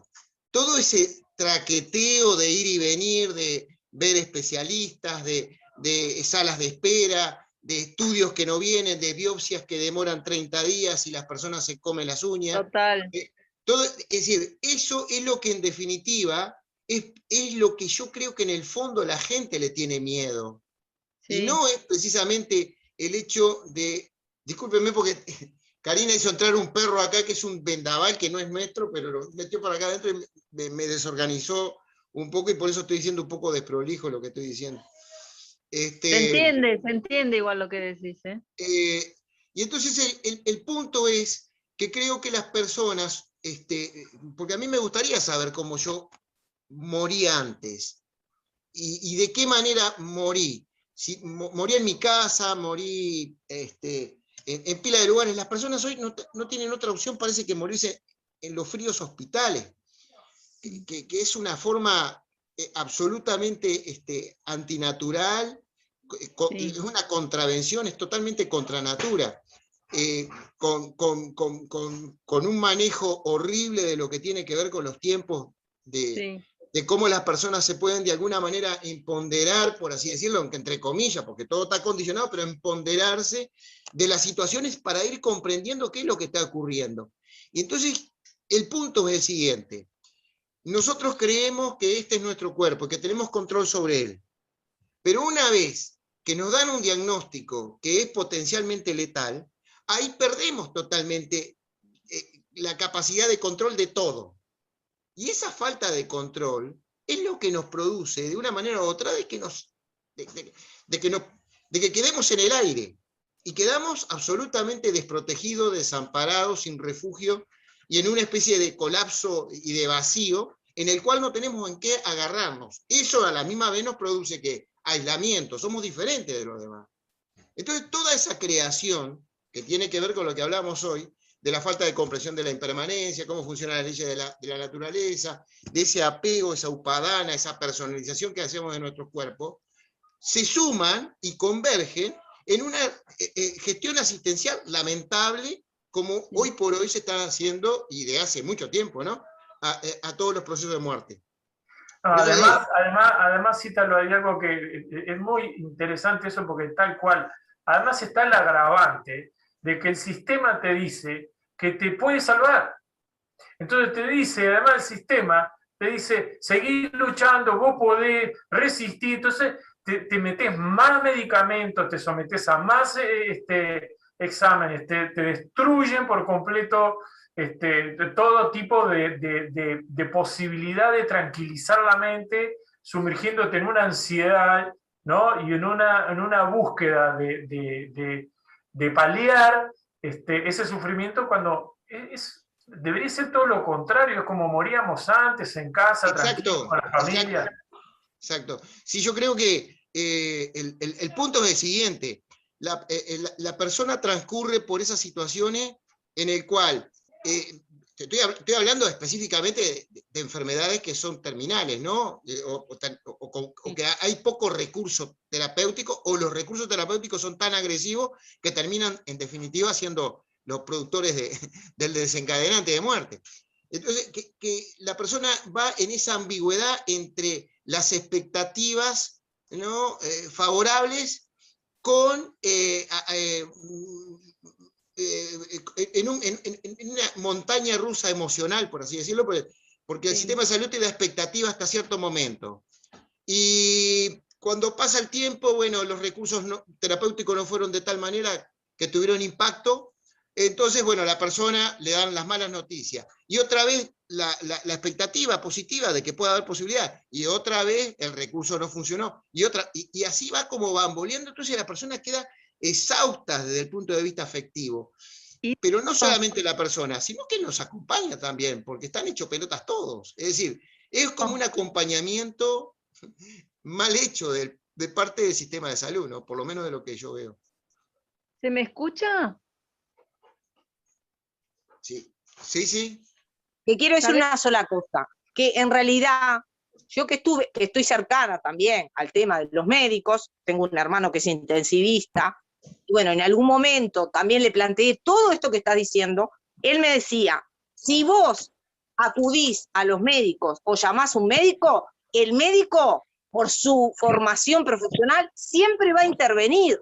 O sea, nadie te va a decir, déjalo así. Mientras haya un médico, va a ser un acto médico. Entonces, los médicos siempre van a hacer lo posible para salvarte, así paguen las consecuencias. Lo que pasa que yo creo que llegado el momento, nosotros nos dejamos, entre comillas, manejar por el hecho de la angustia que nos provoca el momento de decir, bueno, paro. Pero yo sé de gente que ha dicho, yo no me voy a hacer nada, déjame vivir con lo que tengo, lo que sea. Pero son muy pocos, porque uno cuando entra a los médicos hacen actos médicos y te bambolean para acá y para allá. Entonces, también hay que ver que es su trabajo, porque un médico que te dijera, bueno, mirá, lo que te vamos a hacer es darte una paliza de medicamento, de esto, del otro, no sé qué, no sé qué, pero el final es el final. A ver si también te va a gustar escuchar eso. O sea, No, claro, no, por supuesto que la intención del médico es clara. La intención del médico está formado para luchar contra la enfermedad y hacer todo lo posible para que ese ser recupere su salud. No hay una intención morbosa detrás de eso. Hablo de uno, de cómo uno pierde la perspectiva y empieza a creer en algo que no es posible, como es evitar un momento de sufrimiento, evitar un momento de... ¿No? O sea... Rada quería hablar. Sí, Rada quería decir algo. ¿Se me escucha? Sí, se escucha. Ah, Ítalo, sabés que yo eso se lo quería explicar a Miguel también, pero me terminé yendo por las ramas. Yo lo viví, todo lo que vos contás, lo viví con mi madre, y en un momento para mí era muy confuso si yo estaba, en realidad yo no estaba sufriendo la muerte de mi madre. De hecho, a mi madre yo le dije, mamá, ¿tenés miedo? Me dijo, no, yo no tengo miedo de morir, no quiero estar más acá. Lo que yo sí hice fue legalmente, que en eso solo yo no coincido con lo que vos decís, porque uno puede interceder y quitarle sufrimiento a la persona. Yo a la jefa de terapia intensiva le dije, ¿qué estudios le van a hacer a mi mamá? Me dijo, y una biopsia, ¿y qué más? Y le dije, yo no quiero que le hagan nada a mi mamá. Me dijo, bueno, entonces por favor tráeme un papel por medio de un abogado que ustedes no quieren que se haga estudios. Y yo le dije a mi mamá que no se le iban a hacer estudios, y mi mamá me dijo, yo no quiero que me hagan estudios.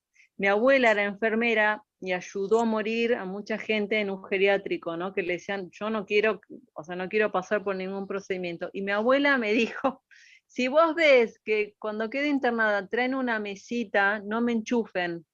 Y mi abuela sabía que ella podía negarse a eso. Mi mamá, yo llegué, que de hecho después me enteré es ilegal, yo llegué y estaba conectada, sin nuestro consentimiento. Y cuando le pedí a la jefa de terapia intensiva, le dije, bueno, ¿cómo hicieron eso? Y me dijo, bueno, uno puede decir que no, bueno, pero nos tienen que informar. Y a raíz de eso, yo estoy en un grupo, Edgardo, no escuches esto, pero yo estoy en un grupo de eutanasia, que en Argentina se está tratando la ley al derecho, se le dice el suicidio, yo no lo siento como un suicidio, pero el derecho a que no suceda todo esto que Ita lo explicaba, que lo explicaste muy bien, y que yo estoy viviendo un estrés postraumático, yo estoy en un tratamiento por un estrés postraumático, porque es terrible ver a la persona en esa situación.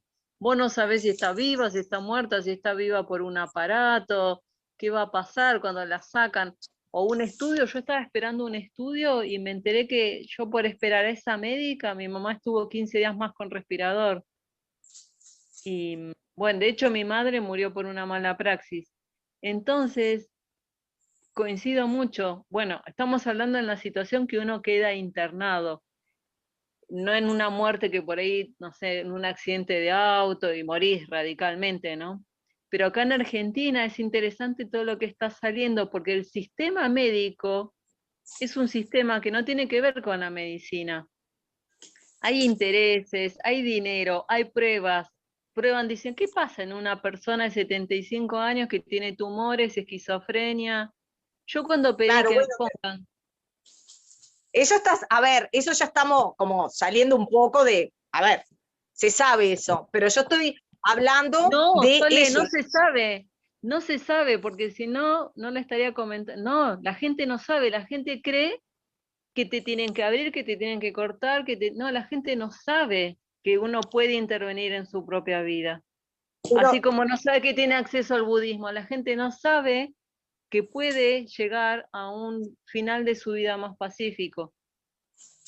No lo pero bueno, sí, no lo sabe, pero te lo dicen los médicos. Lo que pasa es que uno en ese No, momento, bueno, mira, acá en Buenos Aires no, de hecho con esto del COVID, que fue muy interesante que lo dijo Verónica, acá murió un periodista, dijeron murió de COVID, no, el hombre murió de un infarto previo, le dijeron, bueno, lo vamos a llevar a ver el control de oxígeno, se murió de un infarto, no murió de COVID, cuando se enteró que tenía COVID le dio un infarto, un periodista muy conocido. La gente no sabe que puede no caer en este sistema que te quita el derecho a cualquier contexto, a cualquier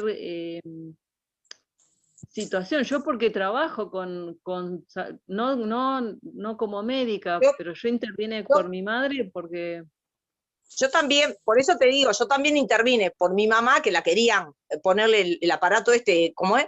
La sonda nasogástrica, y nosotros no queríamos, porque eso ya era, ¿viste? Muy violento. Y la doctora después dijo, me parece perfecto porque yo tampoco se lo haría a mi madre. O sea, pero lo que yo me refiero es que en ese momento uno está diciendo por otra persona, ¿está? Pero en el momento que uno está, que espero tener la lucidez mental para decir yo hasta acá, porque a lo mejor me entra la locura de querer sobrevivir porque me hablan de una esperanza, Claro. si me hacen esto, que me hacen otro, y yo querer seguir metiéndome. O sea, hay que Claro. tener cierta lucidez para decir, ya está. Entonces, por eso es lo difícil también. Eso es elegir la manera de morir, como uno elige la manera de vivir. Sería buenísimo tener la claridad mental, y para eso estamos acá, para reflexionar y decir, bueno, ya está. Pero, No sé. perdón, yo tengo una duda. ¿Esto tendría que ver con el decidir, por ejemplo, en el caso de ustedes que están comentando, que han tenido que decidir por algún familiar? ¿Tendría o afectaría en nuestro karma de alguna forma el decidir Sí, por claro. algún familiar? Sí, claro. Afecta nuestro karma. Estás decidiendo. Ok. Claro. Porque se supone que, bueno, por lo que ahorita entendí, finalmente todos, nuestro karma depende de nuestro entrenamiento mental, ¿no? De finalmente las acciones que vamos teniendo día a día. Pero en cuanto si a alguien, finalmente sus acciones que ha creado durante toda su vida y el karma al final de la muerte, el que nosotros tengamos que decidir por ellos, ¿en qué podría afectar para ello? Bueno, No lo sé que si me pasa es que expliqué. en ese caso, mira, es bien interesante la pregunta porque se dan dos cosas, ¿no? Como nosotros no podemos el karma determinarlo, ¿no? Ni el nuestro ni de las otras personas, nosotros no sabemos si en ese momento cuál es el karma que está predominando en esta situación. Por ejemplo, ¿es nuestro karma el que predomina a la hora de decidir la vida del otro, o es el karma del otro el que predomina, que hace que nosotros decidamos en ese momento? O sea, es muy difícil determinar eso, porque de repente el karma del otro es que nosotros estemos en ese momento decidiendo evitar un mayor sufrimiento, ¿no? Y además se habla de la intención también, ¿no? Y se habla de la intención. Si la intención es que si tu intención es que ese individuo no sufra innecesariamente, el karma es diferente a si vos te querés deshacer de ese individuo para vos no sufrir. Claro. ¿No? Yo escuché a Nandicena que le hicieron la pregunta específica. Sí, cuando una persona está sufriendo, ya se sabe que está en estado terminal y todo, ¿es conveniente medicarla? Y él dijo, bueno, habría que ver qué caso, pero en realidad hay que evitar que la persona, si se puede evitar que sufra, que sufra. Él no quiso decir tampoco que le metan medicamento para que no despierte más. Lo que quiso decir que la medicación, incluso lo dice, la medicación debe ser usada como para aliviar, ¿entendés? No para ninguna otra finalidad. Pero él lo dijo que si hay que ponerle medicación a una persona para que no sufra, bueno, lo que pasa es que la medicación, un poquito más, ya está, te pasamos para el otro lado, porque lo que hacen es... Pero la medicación para que no sufra también puede ser anestesiarte y entubarte, y vos ahí en esta situación vos no sabés qué es lo que está sucediendo. O sea, lo que sí sucede es que vos estás sufriendo de ver eso sin duda, ¿no? Ahora, el otro individuo, vos creés que lo estás ayudando, y vos qué sabés, esa conciencia, qué está sucediendo. Claro, bueno, pero como vos decís, vos qué sabés, no podés tomar también decisión. O sea, claro, por eso te digo. Yo creo que si vos interviene en un acto médico, mirá, el médico nos dijo así, decir que yo no estaba, porque si no me muero, pero le dijo a mi hermana, o la medicamos o se la llevan. ¿Me entendés? Así. Y el médico la medicó. Mi hermana se destruyó, tomó la decisión sola, no sé por qué, y bueno, la empezaron a medicar, y lo que lograron es un paro cardiorrespiratorio y mi madre se murió. O sea que el médico, entre comillas, la indujo a la muerte. ¿Viste? Y bueno, era horrible, porque, por ejemplo, horrible, porque cuando yo llegué, yo quería sacarle la medicación, es muy traumático. Y hasta hoy, Sí. después de 7 años, me sigo preguntando, si lo hubiera sacado de ahí, si la hubiera sacado de ahí y me la hubiera llevado, mi hermana me dice, Sole, se iba a morir igual. Sí, se iba a morir, yo también me voy a morir. Pero ¿quién decide cómo muere el otro? Es muy difícil, es muy difícil. Por eso yo prefiero morirme así, de un infarto, o quedarme en mi casa. Porque siempre que llames a un médico, termines internado, es lo que dice Ítalo. Te ponen tubos por todos lados. Bueno, ¿viste? miren, vamos. Perdón, ¿qué ibas a decir, Robert? No, quería saber algo favorable, si en Uruguay es legal la eutanasia. No. No, se está tratando igual que en Argentina. Hay un proyecto de ley, pero todo en discusiones. Hay un grupo de médicos que está trabajando en un proyecto de ley porque la quieren implantar, pero no sé en qué está eso. Te hablo de hace 2 años atrás, no sé en qué está. Pero igual te ponen medicación, Rada. Te empiezan a poner medicación, para que el ritmo respiratorio empiece a bajar, a bajar, y lo que te provocan es un paro cardiorrespiratorio. En definitiva, la medicación que te da es para bajarte. Entonces, al final, yo qué sé, no está, no está, me son apagados. La única solución que tenemos es la que plantea Miguel, y es el entrenamiento y ir preparándonos para algo que es inevitable, y ya está. No ponerse a sufrir por la situación que vamos a vivir, porque está bien, yo también me imagino, quiero imaginarme la mejor de la muerte, digo, pero no sabemos qué va a pasar, no tenemos ni idea. ¿Y cuando no tenés tiempo? Y cuando no tenés tiempo, peor, porque lo que tenés que hacer es abandonar todo y dedicarte a entrenar la mente, en vez de distraer. Mirá, Zulma, nadie sabe el tiempo. Yo te cuento una historia. Mi papá miraba a un vecino que le habían determinado que tenía cáncer, que se iba a morir, estaba en tratamiento. Y mi papá entraba y decía, pobre Nicolás, se está muriendo, qué horrible, no sé qué. Se murió mi papá antes. Nadie es dueño de nada del tiempo. Ese es el error que tenemos. Creemos que tenemos el control y no tenemos el control de nada. Somos tan ignorantes. Pero bueno, vámonos a reflexionar y vamos a pedir que cuando nos tengamos que morir, nos morimos todos durmiendo.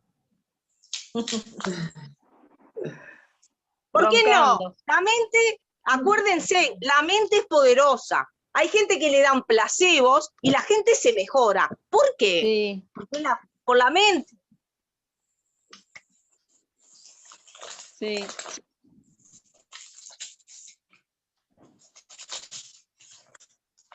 Nos vemos mañana. Que Quedaron todos descansen. mudos. Gracias por todo. Sí. Nos dejó, Excelente nos noche. abandonó, Edgardo. Adiós. Chao. Hasta mañana, que Hasta descansen. mañana. Gracias. Que descansen. Chao. Ivonne, Ivonne está temprano todavía. Disfrutá del día todavía, Ivonne. Es correcto, todavía. Aquí son las 8:20 de la noche, todavía hay que cocinar, hay que hacer otras actividades. Bueno, pues Es nada, que disfrutá del resto de la noche. Excelente noche. Es correcto. Gracias, igualmente. Excelente noche para Ah. todos. Descansen. Igualmente, igualmente. Chao. Chao.